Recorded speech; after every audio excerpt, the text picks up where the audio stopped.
UFC Fight Night, Dern versus Ribas 2, the rematch, the one that we all wanted. And it's good to be back. 4 weeks off, not as bad as we thought it would be, but still the lowest point in our lives. And I didn't have a lot of motivation coming into this week's video, but last night I watched Guru's full card predictions. God, they're so good, aren't they? It just really got me excited. I was pacing around my room like, oh, I love this. I love this. And I was like, I can't wait to wake up tomorrow and make my one of this. Guru's full card prediction videos are the best videos on his full channel. That and the event recap. I'm looking for people that those are their favorite videos as well. Seriously, go watch his full card recaps. They're fucking awesome. Yeah. And those are the only videos I click on straight away of his. I don't really care about the gossip stuff. I just want to know what he thinks about certain fights and stuff like that. It really gets me going. Seriously, I was so hyped last night. Just listening. I was like, I'm going to make mine tomorrow. Ooh. Yeah, cool. But yeah, good to be back. Not the best card to come back to, but still exciting. A couple goodies on here. And I suppose we just get right into it. I started watching cricket. It was actually pretty good. But yeah, we're back to real men's sport where people fight each other. And we're starting off with rewind. When the crowd says Joe Solecki versus Nurullo Aliev, the Tajik Eagle, the Habib twin. This is the Tajikistan Habib. And weirdly, this guy debuted in 2023 and then now this is his second fight. What has he been doing? I really don't know. Someone leave a comment. What is this guy? No one will leave a comment. Let's not get silly. But Joe Solecki, short notice. I feel like this will be weirdly close because Joe Solecki's good at jiu-jitsu. I reckon decision. I will still go Aliev just because scramble. He's got different hold of people's wrists than Joe Solecki would because he was born in America. And Nurullo Aliev looks like everyone over there. So yeah, I will go Nurullo. I think he's probably pretty good. He's undefeated as well. And Joe Solecki is decent, but not too good at anything. Not good in the stand-up. Aliev probably wouldn't even need to take this one down. I reckon, use this time to feel it out on the feet. And yeah, Solecki, let's just move on. Let's move on. I said what I needed to say. 29-28. No. 30-27, Nurullo Aliev. But I think he'll be close. Maybe Solecki weirdly takes his back at one point, something like that. Let's go to the next one. Victoria Dudakova versus Fatima Kline. Really weird. Fatima's $1.14 to Dudakova's $6. And if you know this channel, which you do, you're a big fan, you know that I picked Sam Hughes to beat Dudakova and take her. So I know my stuff when it comes to Victoria. I will still go Fatima just because I would have anyway. But this should be so much closer. The odds, it will be a close fight still. 29-28. Dudakova's just not really good at anything. And Fatima made her debut, I think it was short notice maybe, against Gadzhiyasulov, where she was a favourite. Weird. This guy had a lot of hype coming in, but Gadzhiyasulov is obviously sick. But Dudakova is just not really good at anything. Probably a better striker than she is a grappler, but not really good at striking. And Fatima's striking is decent. Maybe she shoots a few takedowns here. She definitely will. And I think this is the weight class below. She fought Gadzhiyasulov. Now she's dropping down to her natural weight class against Dudakova, who is not good, but pretty, but not good. Which is the only thing that matters. So yeah, we will go Fatima Kline, but the odds are so stupid. It really makes no sense. Seriously, no sense. Because she didn't look too good in her debut, but whatever. People always look bad in their debut. And let's move on. Get off the girls. Magomed Gadzhiyasulov versus Bruno Lopes. I don't remember Bruno Lopes at all. He fought last year on the Contender Series, and I watched all of those, but I really don't remember this guy. They've both fought Brenson Hibiro. Gadzhiyasulov looked a bit gross against Brenson Hibiro, but he won a decision. And Bruno Lopes got knocked out by Brenson. And Brenson's hands are fast and snappy, so it's not crazy. But yeah, Gadzhiyasulov, I would just pick him. Also undefeated. I just don't know who Bruno Lopes is. I cannot remember him at all. Yeah, 13-1. Bruno Lopes. Yeah. Yeah, yeah. There's heaps of Brunos and Lopeses, and Bruno Lopes sounds like an exotic singer, like from Brazil. Bruno Lopes, and the crowd goes, all right, let's keep going. Yeah, but I'm going Gadzhiyasulov by 29-28 decision. Oh gosh, I just got this real feeling. I would not be surprised if Gadzhiyasulov loses. He's not good at all. I'll just go him anyways. But this could be the one that we lose because we don't really know Bruno, and Gadzhiyasulov is not good. You shouldn't be taking Brenton to a decision, a close one. Yeah, let's keep going. Ernesta Kareckaite versus Nicolle Caliari. Caliari. Yep, that's it. We'll go Ernesta here. I remember Nicolle. She fought, I think, a Canadian girl, La Framboise, on Contender Series. I do remember that fight. It was actually really good. A really good first round. They got super scrappy. Nicolle went crazy. She's actually pretty as well. Yeah, they got really wild and stuff. And it was like iffy. I didn't like it, and I feel like she like clutched to finish before she was going to gas. Ernesta Kareckaite is really good. Really good. Really, I mean, me and her actually have very similar builds. Like real praying mantis thing, tall, but not a lot of muscle. Hey, Ernesta.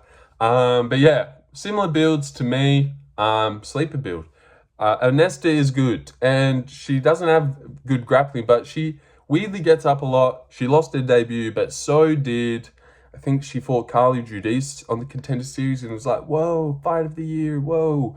And then they both lost their debut to, I think, maybe both Brazilian women. But that's just how the story goes. Great fight, lose their debut, and now they can win. They're allowed to win now. Ernesta Kareckaite will beat Nicolle Nicolle Caliari. I mean, it doesn't matter when it comes to Gadzhiyasulov, but Caliari? I'm stumped. I don't know what to do. But yeah, 29... No, I reckon third round TKO for Ernesta Kareckaite. Just volume and stuff. Nicolle gasses. This is her debut, so you know she'll be a bit green and bad. Everyone's bad in their debut, unless you're special. Yeah, Ernesta Kareckaite, I will go her decision. No.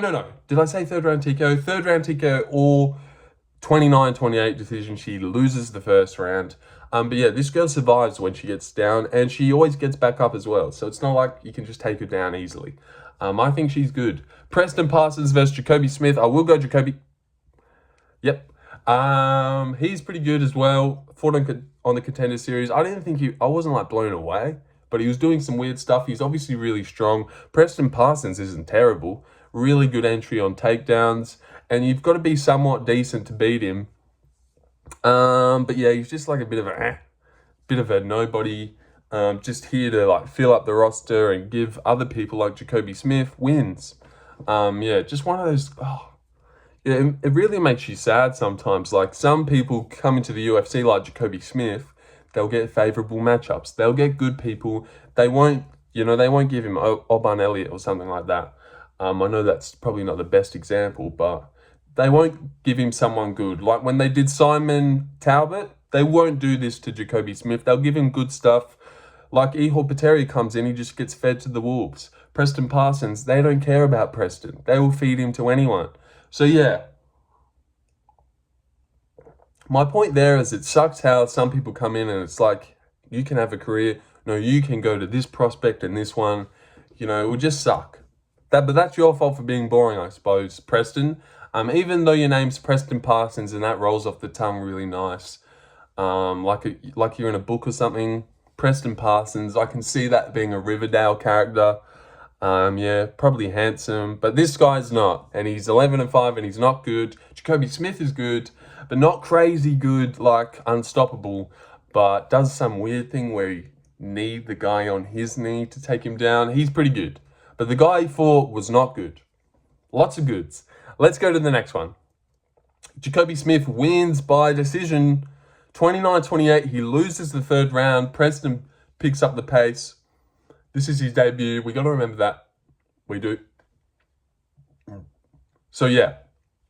That's what I think. Yep. All right. No, up to the next one. Jacobe Smith wins 29-28.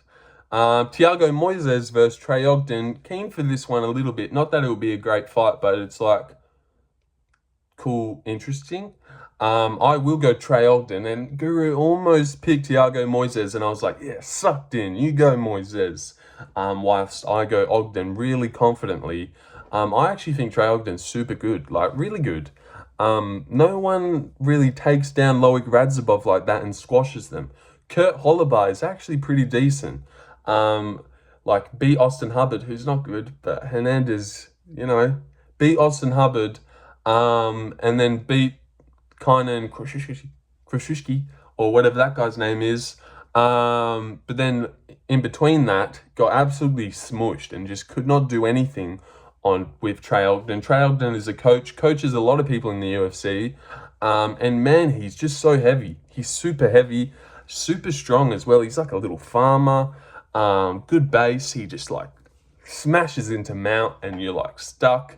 Arm triangles for days. I think squashed Nicolas Motta as well. Squashed him. Squashed Loic Radzhabov a bit, but had some bad moments. He's not good on the feet, but beat Daniel Zellhuber on the feet. Barely took him down. Didn't, I don't think. How the fuck did that happen? But yeah, Ignacio Bahamondes beat him, and that's his last loss. Thiago Moises is slipping down the ranks.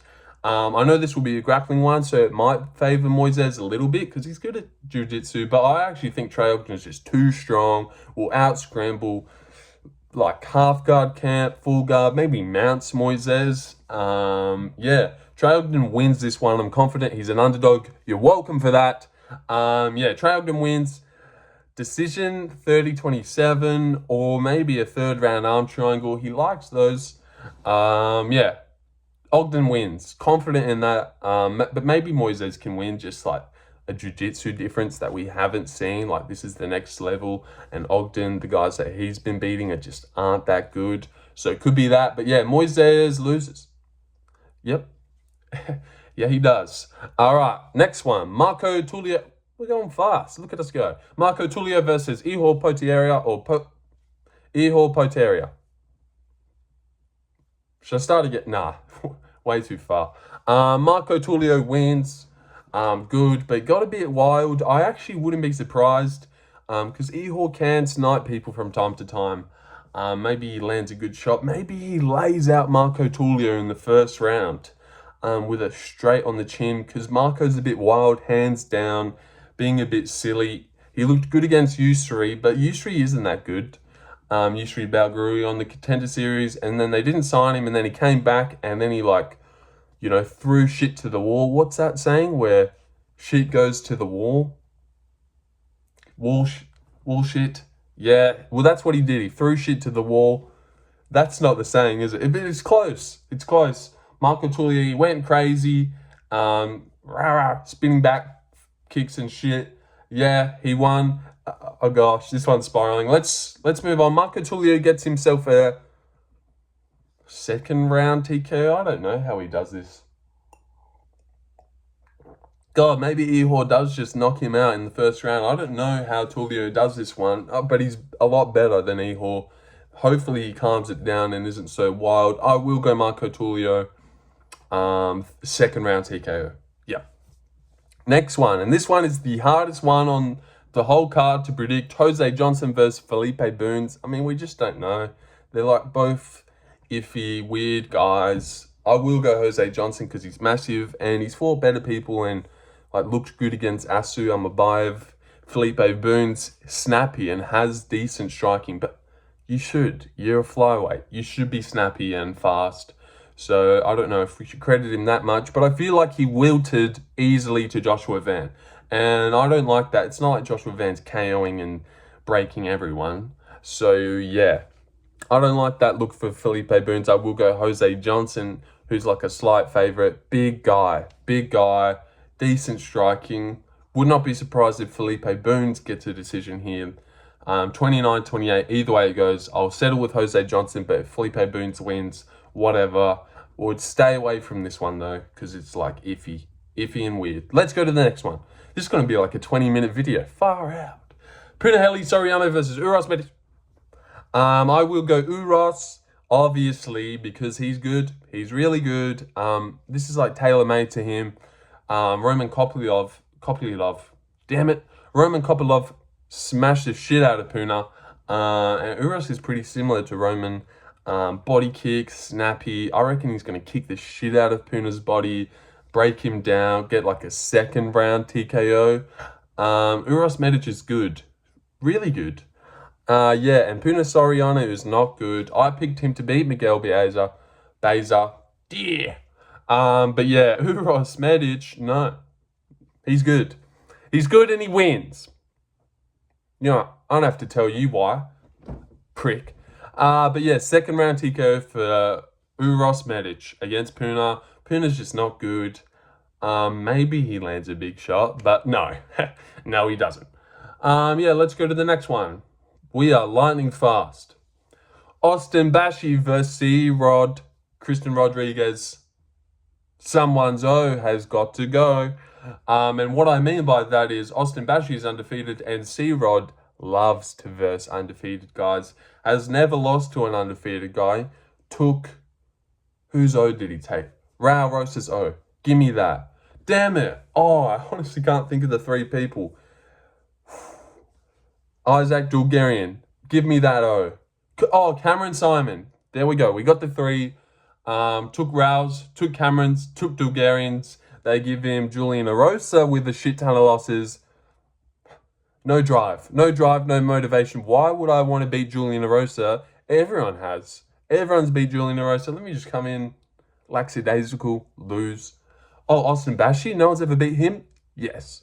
Yes, let me train hard, give it my all. He beats Austin Bashi, takes his O, because he fucking loves doing it. And let's not act like this guy doesn't beat every undefeated guy ever. Seriously. Keep C-Rod away from Shavkat if you don't want any problems, because he beats them all. He beats everyone that's got an O at the end. But if you give him some little bum with like 5 losses, he'll probably like lose it, get guillotined like a dickhead. Yeah, but C-Rod's a cool guy. I think Austin Bashi's a bit small. Like, maybe should cut to bantamweight. I know this one's at featherweight, but I just think he's small. Wait till you see him out there. He's small. He's got this curly little hair. Cool guy. And I actually don't think, like, I'm not super confident that C-Rod wins. I actually do think that Bashi could win. I think it's really close. I did pick C-Rod to beat Dulgarian. I was confident in that one. And that was the only one I picked him in. What was I going to say there? The dog is walking outside my room. It's like, throw me off. He'll get a smack after this. No, he won't. Just kidding. But C-Rod is good. Scrambles and stuff. Bashi is like an all-rounder. Mostly grapples, I think. I seen him on the Contender Series. Didn't blow me away. He didn't fight someone who was really that good either. I think C-Rod wins. I think he takes his O. Bit green. It's his debut against C-Rod, the O stealer, the undefeated sniper. Yeah, C-Rod wins easily. Easily. Fuck you. Yeah. Chris Curtis versus Roman Kopylov. I will go Roman Kopylov, so will everyone. He's good. Chris Curtis is not, and he's like spiraling. When he first came in, KO'd Phil Hawes, KO'd Brendan Allen. This guy's boxing is good. Body shots. Stuffed all the takedowns from Rodolfo and beat him. But now it's like scrappy decision against Marc-Andre. What? Chris, what? And also, I seen a tweet going around, you might have seen that too, that Chris Curtis was supposed to fight Alex Pereira in 2022, and he didn't take it because he said, I've got no path to victory in this one. What's he seeing when he looks at Roman? Nothing. He's probably thinking the same shit, and I know Guru touched on this, but that's probably why he did that little story about, oh, he's got spies in my camp, he's panicking. Roman doesn't give a fuck. And all the comments to that post were like, what, he sent spies in your camp? Damn it! He sent spies in your camp to watch you fucking stand side on and complain that someone wasn't like trading in boxing range with you. Yeah, Roman Kopylov's gonna fuck this idiot up. Leg kicks, body kicks. Around the midpoint in round 2, Chris Curtis going to get like, oh, why aren't you standing and trading? Come over here. Have a little sook. Fuck this guy. I really liked him when he first came in, but he's such a little sook bitch. How many times do you want to cry when someone's kicking you at range? Roman Kopylov, I hope he beats the shit out of Chris Curtis. Makes a mess of him. Round 3 TKO. Just wilts to the pressure. Maybe like, I can see him like a body kick smacking him and he's like, oh, my dick.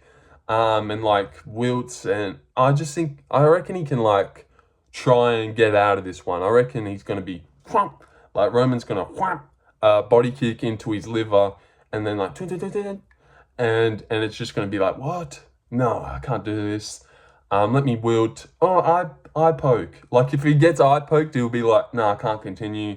Shit like that. Chris Curtis is going to, he's just not winning. He's not winning. That's final. That's the final of my glass of water. Home stretch though. Roman Kopylov wins 3rd round TKO, but maybe a decision. I mean, Chris Curtis is pretty tough and doesn't get finished, except for that one time by Ray Cooper III, where he got laid out badly. You should actually go watch that one. It's a really good KO.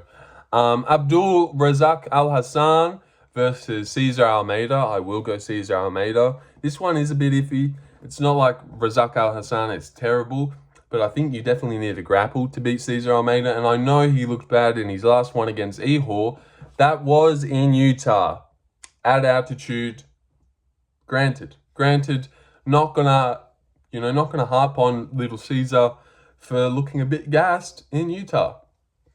I think he'll do much better here. He was doing good against Roman Kopylov on the feet. Razak Al Hassan, I don't know. He's not that good, is he? And I feel like I don't feel like. You need to take Cesar down if you want to beat him. And even when you do that, he survives pretty well and gets back up. So yeah, Cesar Almeida wins this one. 2nd round TKO. I can see a nice hook. He throws good hooks. I can see him hooking Razak Al Hassan in the face and like rocking him badly. He starts doing the Jared Cannonier, where he's like, oh fuck. And then yeah, Cesar Almeida puts him away in the 2nd round here. Maybe the first. I just pictured it. Maybe the first, actually. We'll switch that to 1st round. All right. 2 fights left. Nearly done.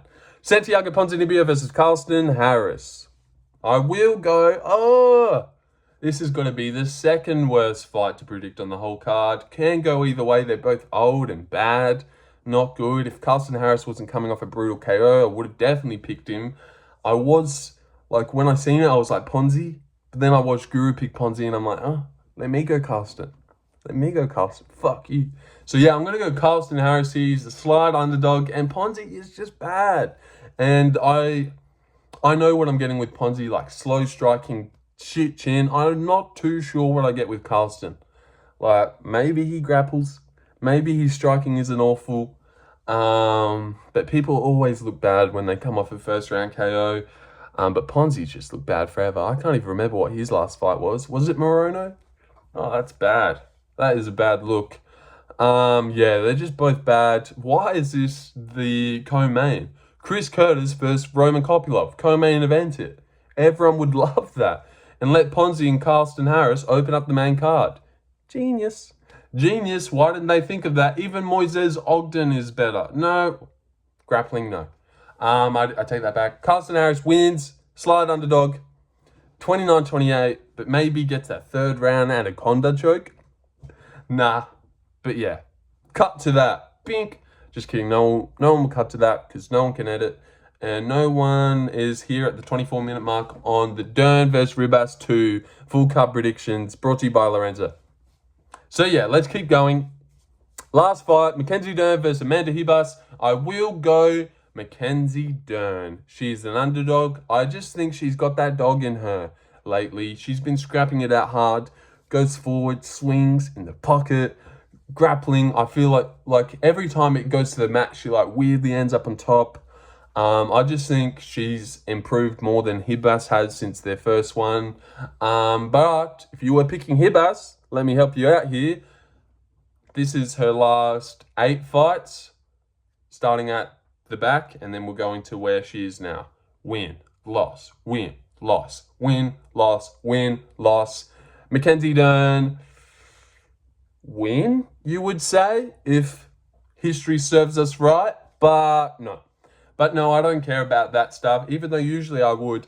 I was actually looking at the record and I was like, win, loss, like scrolling on Tapology. I'm like, oh my God, this makes perfect sense. And then I realized I was on Ribas's Tapology and not Dern's. So I was like, oh, fuck, that sucks. But that's okay. That's okay. Dern's still good. Dern's good. Grappling, I think like she'll be better everywhere. Maybe Ribas outdogs her in the later rounds, but Ribas just is getting a bit worse. They're very similar girls. I actually think this fight will be really good. Really good. I can see them scrapping it hard. Ribas's fight against Luana Pinheiro was good. And most of Dern's fights are pretty good. Like Lemos, Andrade, those were good fights to watch. Yeah, I'm going to go Mackenzie Dern. I'm pretty confident in this. No, not really. But I think she'll get this done. Just scrappier. She's just been doing better lately. I've been really impressed with Mackenzie Dern lately, and not with Amanda Ribas. Yeah, like getting broken and finished by Macy Barber is a bit weird. Yeah. Who did she just lose to? Because she's coming off a loss. Damn, don't know. Rose? Yes, that's right. Yeah. Can't believe she fought Rose, but yeah, Rose just easily beat her. Actually, I don't remember that fight at all. Yeah. All right. Is Rose's last fight Ribas or is it Tracy? Don't remember this one at all, but we're done. Let's recap it and then we'll finish. Solecki versus Nurullo Aliev. I went Nurullo 29-28. Dudakova is this massive underdog. I think Fatima still gets it done 29-28 as well. Wait, I'm pretty sure I said Aliev was 30-27. Magomed Gadzhiyasulov beats Bruno Lopes by decision. Kareckaite third round TKOs. A gas knot Nicolle Caliari. Preston Parsons loses a decision that is a bit close at the end against Jacobe Smith. Thiago Moises gets squashed by Trey Ogden, an arm triangle in the third, but probably a decision. But maybe an arm triangle. But yeah, squashes him, beats him. Marco Tulio TKOs Ihor Poteiria. Damn it, that one just stumbles me for some reason. Jose Johnson decisions Felipe Bunes. Puna gets fucked up and finished by Uros Medic. Austin Bashi gets his O stolen by the O stealer. The undefeated sniper. The one to rule them all. C. Rod Rodriguez, he wins. Chris Curtis gets beat the shit out of and leg kicked and body kicked and head kicked by Roman Kopylov to a third round TKO after complaining about everything that happens. Abdul Razak Al Hassan gets KO'd in the first round. Yep, that's right. Santiago Ponzinibbio loses the decision to Carlston Harris, who is bad. And Mackenzie Dern gets scrappy. And I don't actually say how she wins this one. 48-47, 49-46. She just wins a decision where it's actually a good fight and we like it. Scrap it out. Good fight. And that's the end of the video. How was your 4 weeks off? Was it good? I actually got super into cricket. It's actually a really good sport. Don't mind it at all. Yeah. Cricket's fun, guys. Get around cricket. Get around it. India, Australia, that was cool. Yeah, I like cricket a lot. Any of my Indian subscribers out there? Nah, no one's even here at the end of the video, but let's finish it now. Full card predictions. And I was a bit like, didn't want to get this out because I got a laptop to like make better videos and maybe record on that. And I've just been like lazy and stuff. And then it feels like I'm regressing, recording with the phone still. But they're still good videos. They're still good. I will watch it. And I'll laugh to it because they're good. All right, and let's finish now. 29:30. Thank you for watching. And hi, Mom.